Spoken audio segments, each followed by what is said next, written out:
Muy buenas a todos.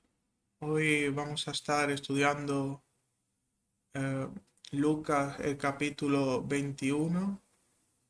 Vamos a empezar mirando los versículos del 1 al 4 y vamos a estudiar estos versículos con la profundidad que deben de ser eh, estudiados, que nos quiere enseñar la palabra de Dios con estos versículos y que como todo en la palabra del Señor hay un mensaje más superficial, evidente, pero como vamos a ver, también esconde algo más profundo que la simple apariencia de superficialidad.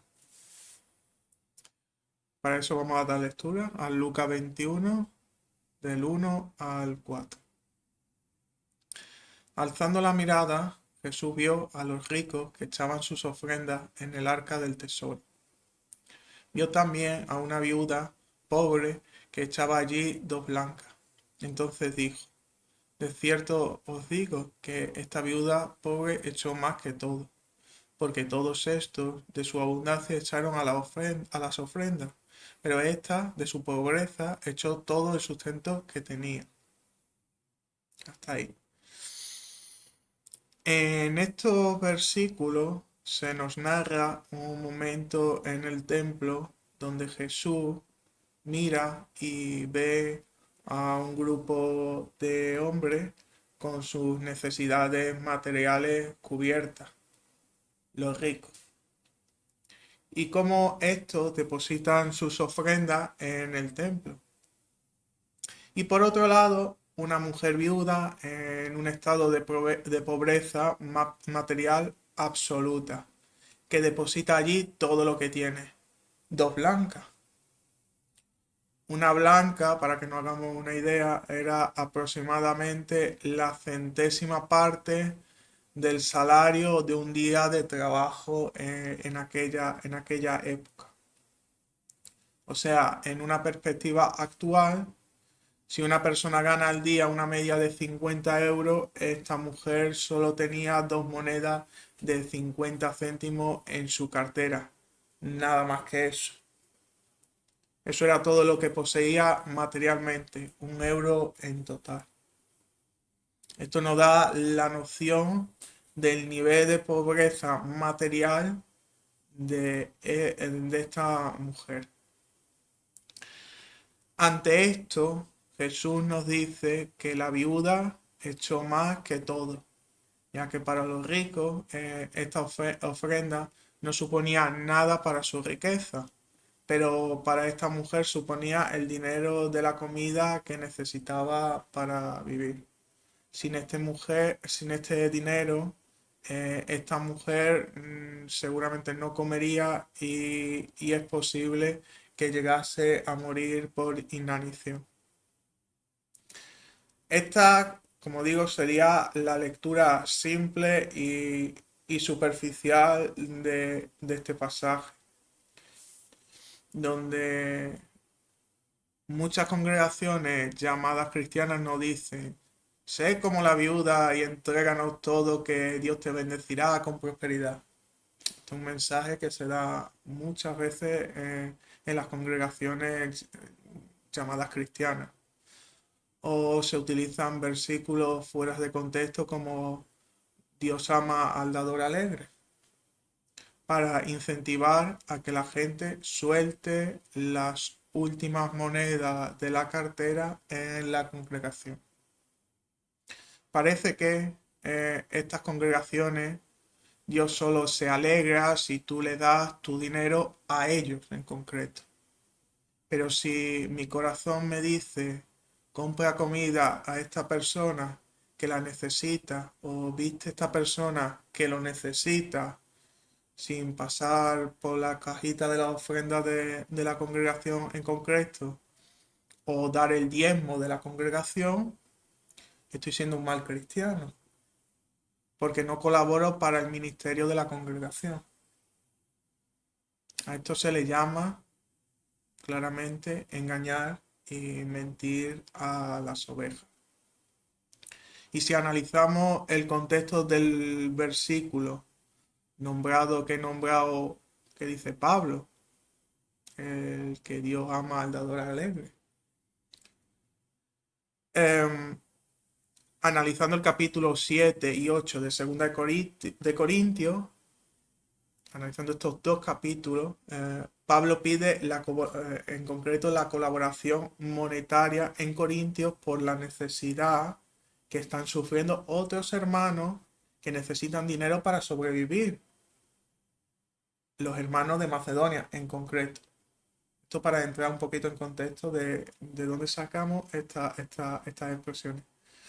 Pero siempre que esto no sea, esto es lo que dice Pablo, o sea, que esto no sea una carga para la conciencia de los hermanos de Corintios, haciendo todo conforme a sus corazones, todo motivado con un propósito que describe Pablo en 2 de Corintios. Vamos solo a ver estos versículos, en el capítulo 8 y los versículos 13 y 14. Pero no digo esto para que haya para otros alivio y para vosotros estrechez, sino para que haya igualdad. En este tiempo vuestra abundancia supla lo que a ellos les falta, para que también la abundancia de ellos supla lo que a vosotros os falte, a fin de que haya igualdad. Entonces Pablo nos habla de la ayuda mutua entre hermanos. Si a uno le hace falta algo, ayúdalo. Este es el mensaje que nos da Pablo. No lo dejes desamparado. Ayudar a un hermano desamparado trae bendición para tu vida. Y de la misma forma veremos que el no ayudar trae maldición. Volviendo a nuestro pasaje de Lucas capítulo 21, se nos dice que Jesús vio a los ricos echando su ofrenda y dice que todo esto de su abundancia echaron en la ofrenda. Como dijimos al principio en una lectura superficial, pensamos que el dinero, en el dinero, que es el dinero, pero Jesús no se refiere solo al dinero, sino a algo más profundo, el corazón. Jesús nos habla aquí del corazón de las personas. Dios ve el corazón de la gente. No son solo sus actos externos, sino la intención que cada corazón tiene a la hora de hacer o pensar lo que sea. Y Jesús ya había visto lo que existía en el corazón de estos ricos.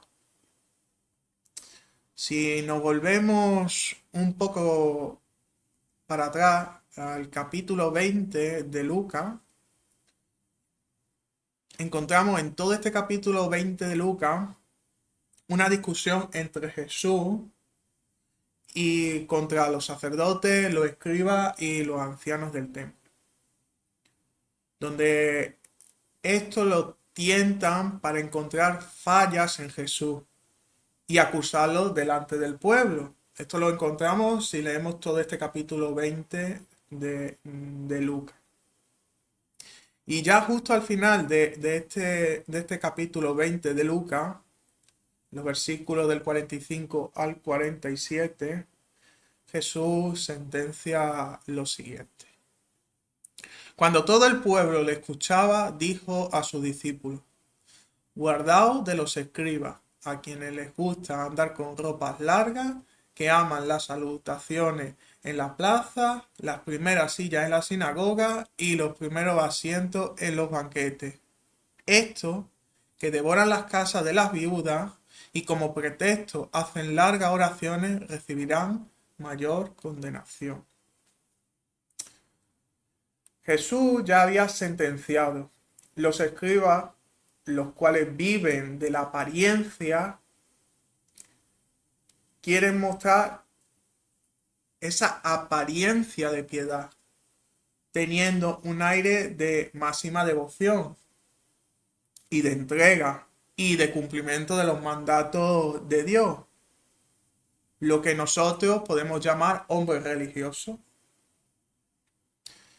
Pero estos mismos, de apariencia religiosa, que, que van vestidos de cordero, son en verdad lobos. Jesús nos dice cómo se aprovechaban de las viudas.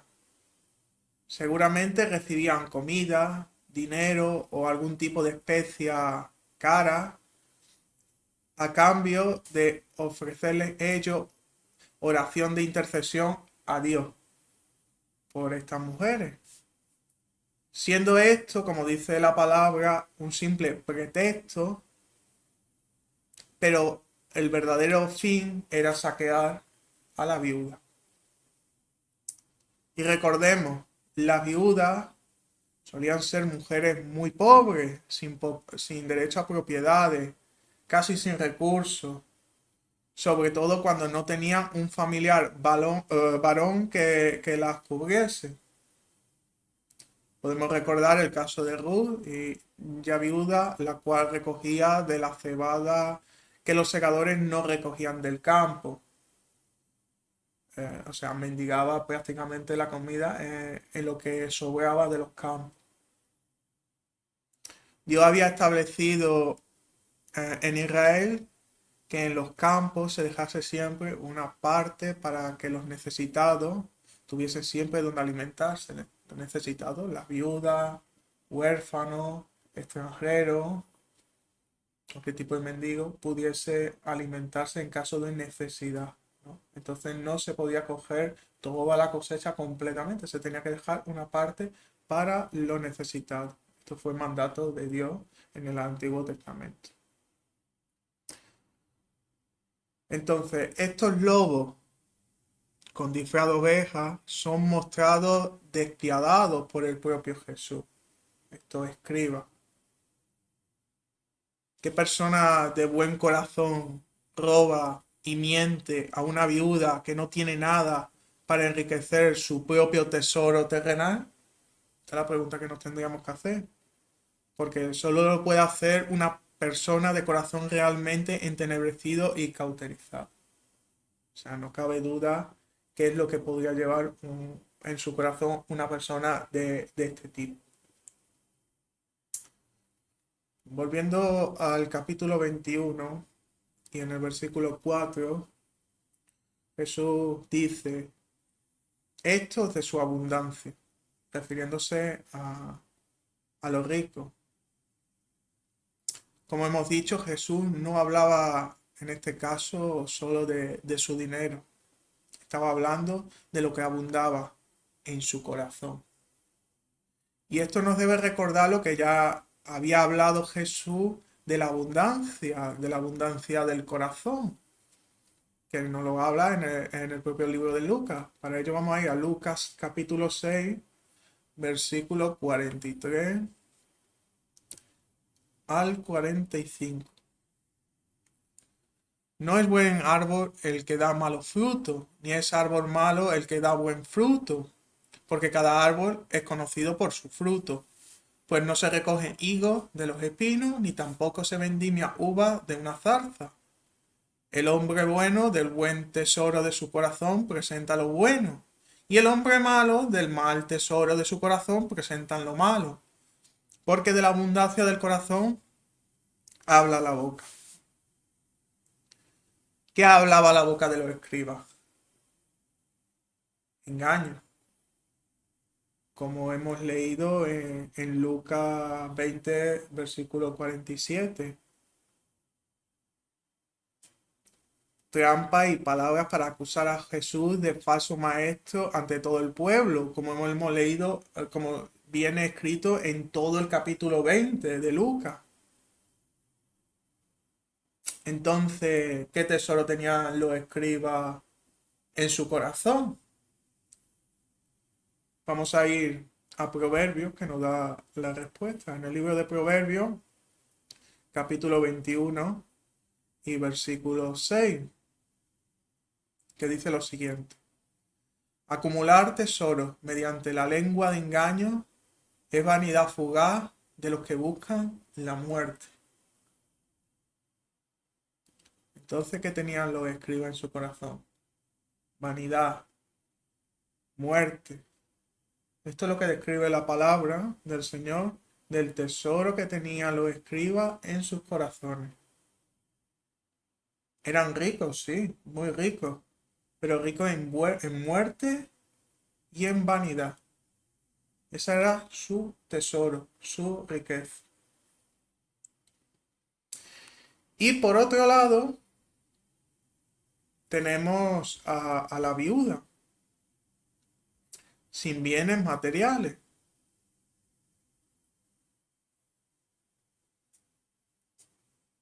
que lo poco que tenía lo echó en el cofre de las ofrendas.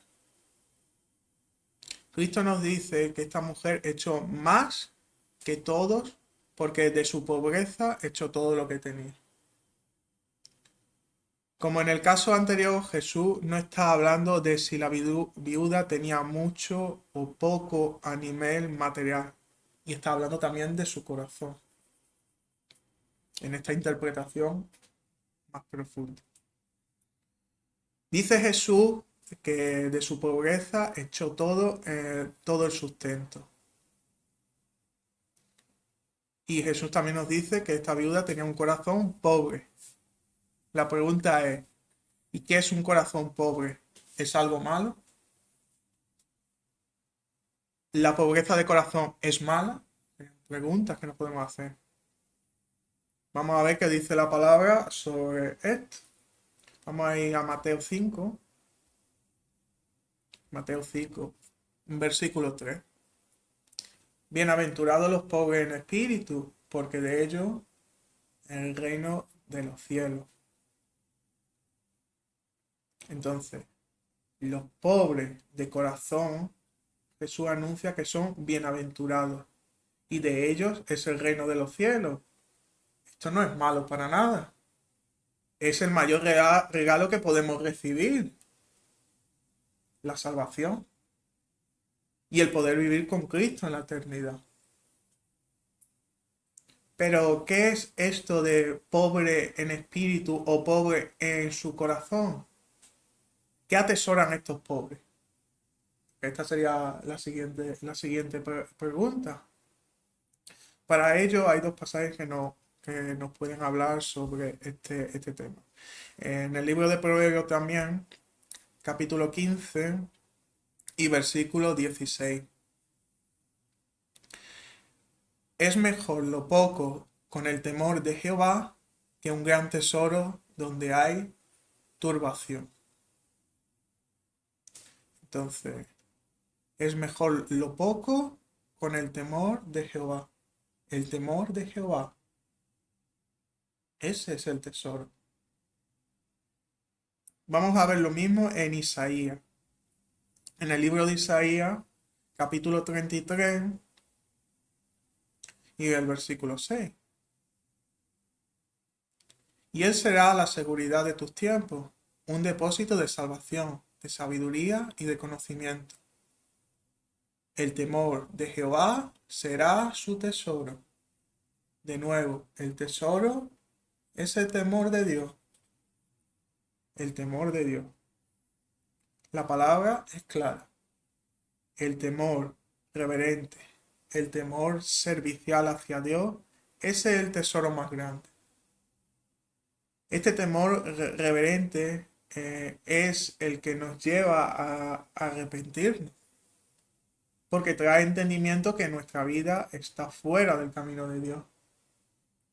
Y hay que servirlo conforme a las pautas que marca Dios. El arrepentimiento es el primer paso para acercarnos a Dios y como dice la propia palabra en Segunda de Crónicas. En Segunda de Crónicas, capítulo 7 y versículo 14. Si se humilla mi pueblo, sobre el cual he invocado mi nombre, si oran y buscan mi rostro y se vuelven de sus malos caminos, entonces yo iré desde los cielos, perdonaré sus pecados y sanaré su tierra. La viuda solo guardaba una cosa en su corazón, temor reverente, deseo por agradar a Dios, como Dios quería que ser agradado.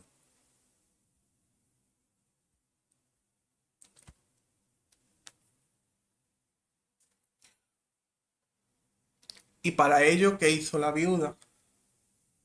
Esta mujer se humilló en lo más bajo, en la mayor de las pobrezas ante Dios. Se despojó de todo lo material, con la fe puesta en Él, en Dios. Con la certeza que las promesas de Dios se cumplirían.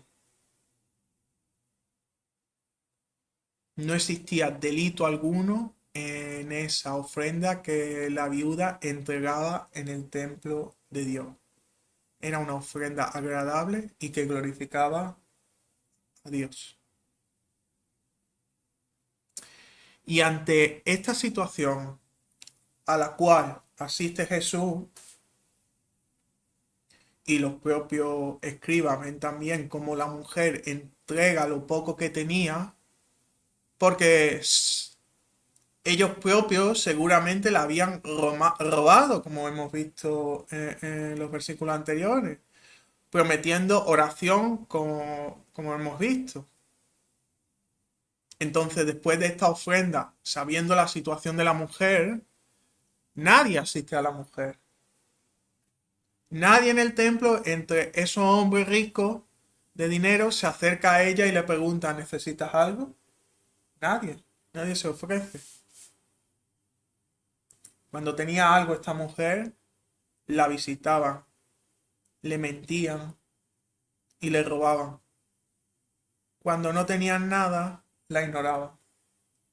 Y seguramente sentiría tal rechazo por esta mujer como un ser nauseabundo en ese momento, por no tener nada que ofrecer. Esto era simplemente la manifestación de los corazones. Vamos a leer Primera de Juan, en Primera de Juan capítulo 3 y versículos del 15 al 17. Del 15 al 17. Dice lo siguiente. Todo aquel que odia a su hermano es homicida. Y sabéis que ningún homicida tiene vida eterna permaneciendo en él. En esto hemos conocido el amor, en el que puso su vida por nosotros, también nosotros debemos poner nuestra vida por los hermanos. Pero el que tiene bienes de este mundo y ve que su hermano padece necesidad y le cierra su corazón, ¿cómo morará el amor de Dios en él? Este pasaje es muy claro y muy alusivo al evento que pasó en el templo, claramente. Estos escribas cerraron su corazón a esta viuda, pero fueron muy religiosos, eso sí, poniendo en el cofre de la ofrenda. Eso no hubo ningún problema.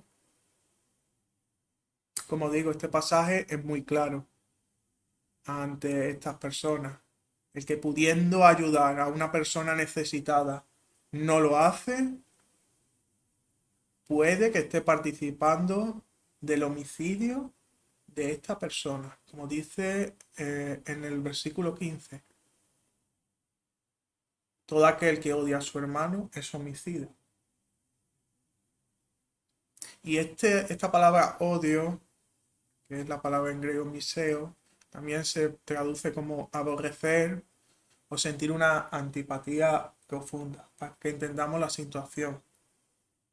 Los escribas sentían esa antipatía o ese asco, como podemos definir, un sentimiento de repulsa completa ante esta mujer desamparada.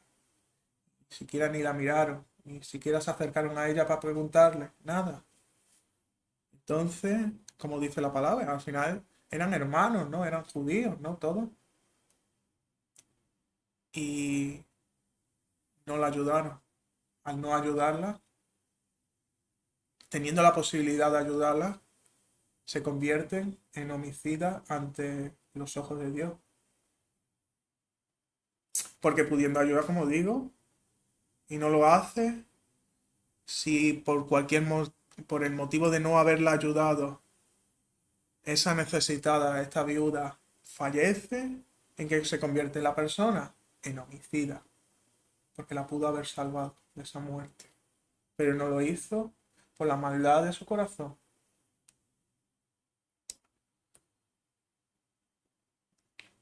Entonces estos escribas, posiblemente aparte de ladrones, de mentirosos, eh, de estafadores, ¿no? Porque habían estafado, seguramente eran también homicidas. Homicidas por no asistir a la viuda. Vivían en base al ego y a la maldad de sus corazones. Y mientras Jesús observaba todo esto y sus discípulos también lo veían todo, lo que estaba ocurriendo. Veían la hipocresía de estos ricos. El propio Jesús se lo dice en cierto momento, en el libro de Mateo, en Mateo 23, capítulo 23 y versículo 23 también.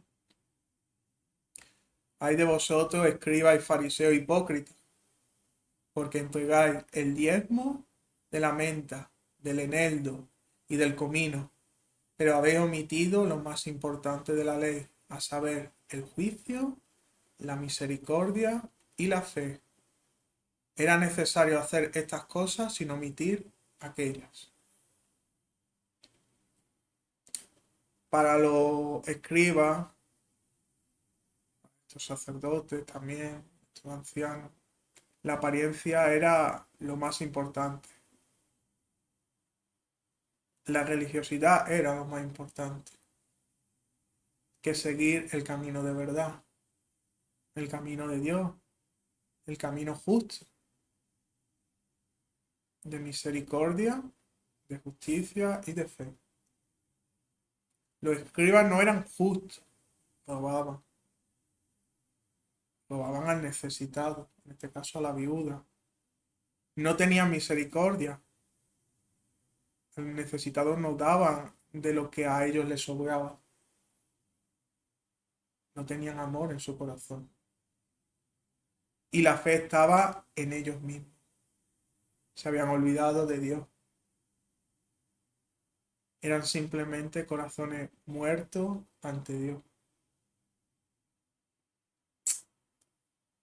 Dice Dios en el libro de Isaías, vamos a ir al libro de Isaías, Isaías capítulo 1, versículo 11, del 11 al 15. Dice Jehová, ¿de qué me sirve la multitud de vuestros sacrificios? Hastiado estoy de holocausto de carnero y del sebo de animales engordados. No deseo la sangre de toro, de cordero ni de machos cabríos. Cuando venís a ver mi rostro, ¿quién pide esto de vuestras manos para que pisoteéis mis atrios? No traigáis más ofrendas vanas. El incienso me es una abominación. También las lunas nuevas, los sábados y el convocar asamblea. No puedo soportar iniquidad con asamblea festiva. Mi alma aborrece vuestras lunas nuevas y vuestras festividades. Me son una carga, estoy cansado de soportarlas. Cuando extendáis vuestras manos, yo esconderé de vosotros mis ojos. Aunque multipliquéis las oraciones, yo no escucharé. Vuestras manos están llenas de sangre. De sangre estaban llenas las manos. Y se volvió a repetir en el tiempo de Jesús dentro del templo. Sangre en las manos de la gente que estaba en el templo. Dios abomina la religiosidad. Dios quiere arrepentimiento. Un cambio en el corazón. Un cambio para que andemos en su camino. Pero los que tenían que dar el ejemplo, los líderes de Israel, en este caso los líderes religiosos, no lo hacían. Y no solo eso, Tenían sus manos llenas de pecado y de blasfemia ante Dios. Y esa blasfemia la introducían en el templo y la entregaban en el cofre de las ofrendas. Blasfemias y pecados que quedaría guardado en el templo. Esta blasfemia, estas abominaciones en el templo, ya Dios se la había revelado al profeta Ezequiel. Vamos a leer un trocito del libro de Ezequiel, en el capítulo 8, versículo 7 en adelante. Del 7 en adelante. Entonces me llevó a la entrada del atrio. Luego miré y he aquí un agujero en la pared. Y me dijo, oh hijo de hombre, cava en la pared. Cavé en la pared y he aquí una entrada. Y me dijo, entra y mira las perversas abominaciones que estos hacen aquí. Entré y miré, y he allí toda clase de figuras de reptiles y de cuadrúpedos detestables. Todos los ídolos de la casa de Israel estaban grabados alrededor, en la pared. Delante de ellos estaban de pie 70 hombres de los ancianos de la casa de Israel, y Hazanías, hijo de Zafán, estaban de pie entre ellos. Cada uno tenía en su mano su incensario, y la fragancia del incienso subía como nube. Y me dijo, oh hijo de hombre, ¿has visto las cosas que hacen los ancianos de la casa de Israel en la oscuridad? Cada uno en su cámara adornada con imágenes, porque ellos dicen, Jehová no nos ve, Jehová ha abandonado la tierra. Luego me dijo, todavía volverás a ver abominaciones aún mayores que ellos hacen. Luego me llevó a la entrada de las puertas de la casa de Jehová, que da al norte. Y aquí que estaban sentadas allí unas mujeres, llorando a Tamuz. Y me dijo, ¿has visto, oh hijo de hombre? Todavía volverás a ver abominaciones aún mayores que esta. Entonces me llevó al atrio interior de la casa de Jehová, y allí en la entrada del templo de Jehová, entre el pórtico y el altar, había unos 25 hombres con sus espaldas vueltas hacia el templo de Jehová, y sus caras hacia el oriente, postrándose ante el sol, hacia el oriente. Y me dijo, ¿has visto, oh hijo de hombre? ¿Es cosa liviana para los de la casa de Judá hacer estas abominaciones que hacen aquí? Porque han llenado la tierra de violencia y han vuelto a provocarme a ira. Y he aquí que llevan la rama de la vid a sus narices. Pues yo también actuaré en mi ira. Mi ojo no tendrá lástima, ni tendré compasión. Gritarán a mis oídos a gran voz, pero no lo escucharé. Todo esto porque la santidad de Dios no puede convivir con el pecado, con la maldad, con la rebeldía. Como dice en Segunda de Corintios,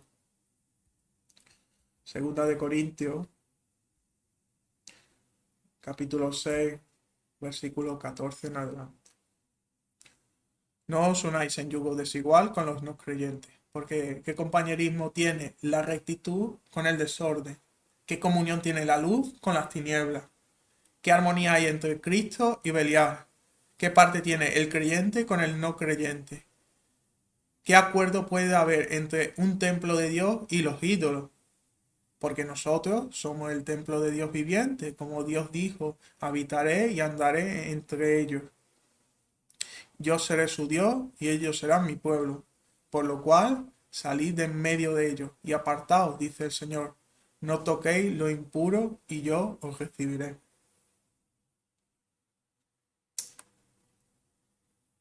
Y Jesús, en medio de todo esto, de este evento en el templo, estaba asistiendo ahí como los líderes religiosos blasfemaban a Dios, ensuciaban su casa, queriendo unir el mal con Dios, la luz con las tinieblas.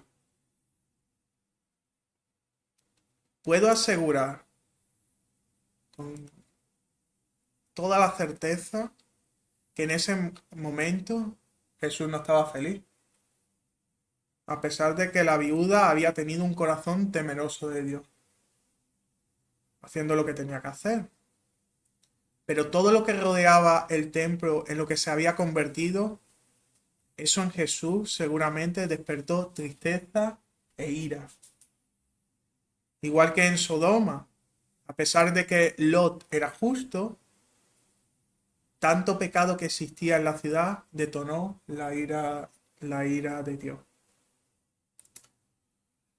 Vamos a leer también el Salmo 94. Salmo 94. Salmo 94. El cual puede reflejar bastante bien eh, cuál fue la indignación que sentía Jesús en ese preciso momento. Quizás fue algo así que se le pasó por la mente en ese preciso momento. Vamos a leer desde el versículo 1 al versículo 13. Salmo 94. Oh Jehová, Dios de las venganzas, oh Dios de las venganzas, manifiéstate. Exáltate, oh juez de la tierra. Da su recompensa a los soberbios. ¿Hasta cuándo los impíos? ¿Hasta cuándo, oh Jehová, se regocijarán los impíos? Vocean, hablan insolencia y se confabulan los que hacen iniquidad. A tu pueblo, oh Jehová, quebrantan, a tu heredad afligen, a la viuda y al forastero matan, a los huérfanos asesinan. Han dicho, no lo verá Jehová, ni entenderá el Dios de Jacob. Entended, torpes del pueblo, vosotros necios, ¿cuándo seréis entendidos? El que puso el oído no oirá, el que formó el ojo no verá, el que disciplina a las naciones no reprenderá. ¿No sabrá el que enseña al hombre el saber? Jehová conoce los pensamientos de los hombres, que son vanidad. Bienaventurado el hombre a quien tú, oh Jehová, disciplinas y lo instruyes sobre las bases de tu ley, para darle tranquilidad en los días de la desgracia, en tanto que para los impíos se cava una fosa. Como digo, esto pudo ser perfectamente lo que Jesús tenía en su cabeza en ese preciso momento. Y la indignación y la ira de Jesús se manifiesta. Lo vamos a ver en Lucas, los siguientes versículos. En Lucas 21,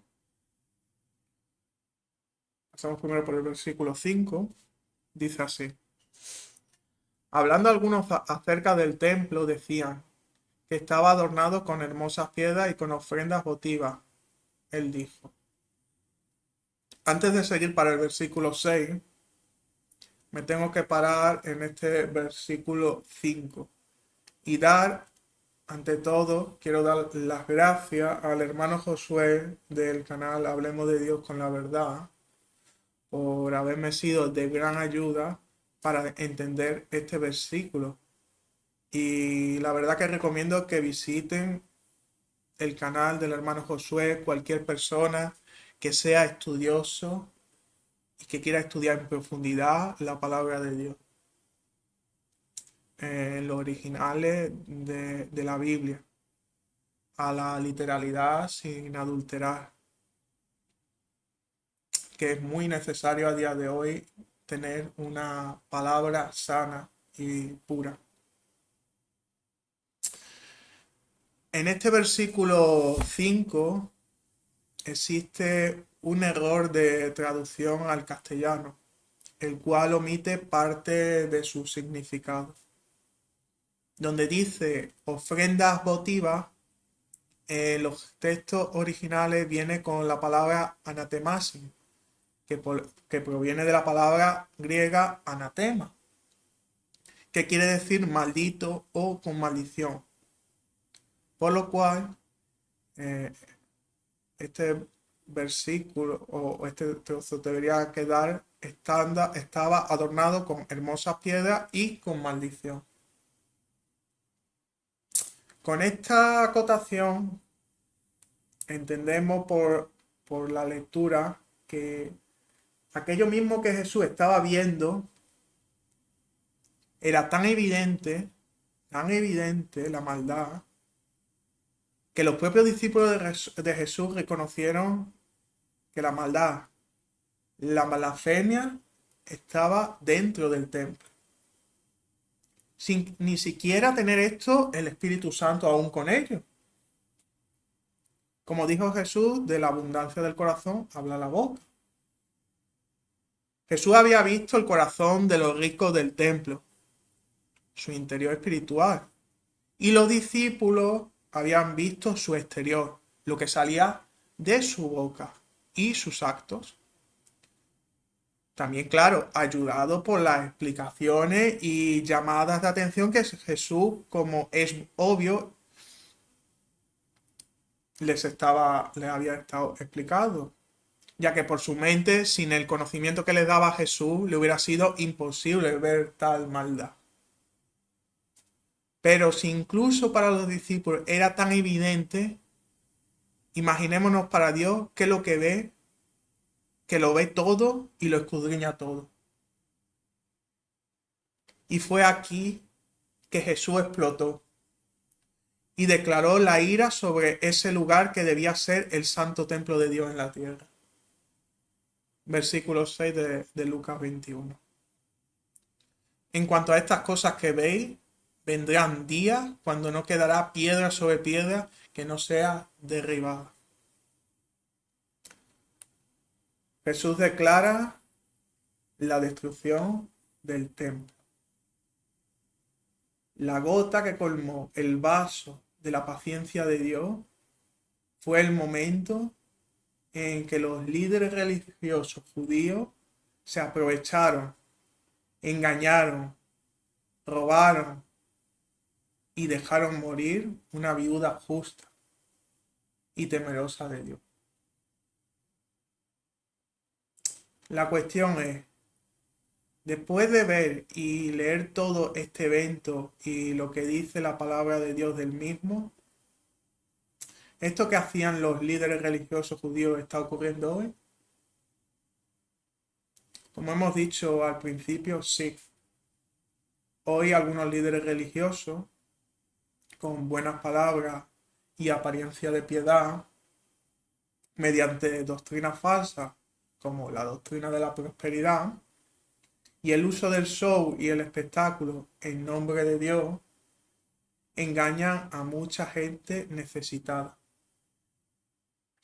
Como era el caso de la viuda, prometiéndole que solo ellos pueden interceder por ellos ante Dios, como simple pretexto para el robo, quitándole a estas personas, a estas familias, lo poco que tienen. ¿Debido a qué? A su debilidad espiritual, su pobreza espiritual. La viuda representaba la figura más débil en la sociedad judía. Y era a esta la que los lobos atacaban sin piedad. Y lo mismo es ahora, pero desde un punto de vista espiritual. A la persona o grupo de personas más débiles, debido a la falta de alimento espiritual que sufren estas personas, o sea, la falta del estudio de la palabra, por no obedecer el mandato de Dios de estudiar la palabra de día y de noche que nos marca en el libro de Josué capítulo 1 y versículo 8. Son la presa fácil para estos lobos hambrientos de riquezas del mundo. Después, con su apariencia de pureza, estos líderes muestran que hacen obras que aportan a la obra de Dios. Pero como dice Jesús, de su abundancia dan, y como hemos visto, no solo monetaria, sino de la abundancia de maldad. Y cuando el hermano débil necesita de ayuda porque lo dio todo, cuando siempre colaboró a la obra o lo que entendía que era la obra del Señor, que le reclamaban sus líderes, o lo que se suponía que eran sus líderes y hermanos, les dan la espalda. Le dan la espalda y a veces cínicamente te pueden decir que algo habrás hecho para que Dios no te prospere. O no le has pedido con la suficiente fe a Dios. Pueden ser palabras de estas personas que no son hombres de Dios, claramente. Los engañan, los roban y los dejan tirados cuando más necesitan de ayuda. Por esto, hermanos, mi recomendación es participar en la obra del Señor, pero ayudando en nuestro entorno que conocemos. Empecemos por ahí, lo que conocemos. Si nos cruzamos con alguien que tiene hambre y pide por comida, comprarle comida. Si necesita ropa o un abrigo, dásela, seguramente te sobre, o si no, cómprale algo. Si necesita techo, préstale tu techo también. Ayúdale a buscar un techo. Estas son las verdaderas ofrendas a Dios de corazón. Como dice Marcos, capítulo 9 y versículo 41 en el libro de Marcos, dice así Jesús: Cualquiera que os dé un vaso de agua en mi nombre, porque sois de Cristo, de cierto os digo que jamás perderá su recompensa. Y encontramos también en Lucas, libro de Lucas, capítulo 12, versículos 33 y 34. Vended vuestros bienes y dad ofrendas de misericordia.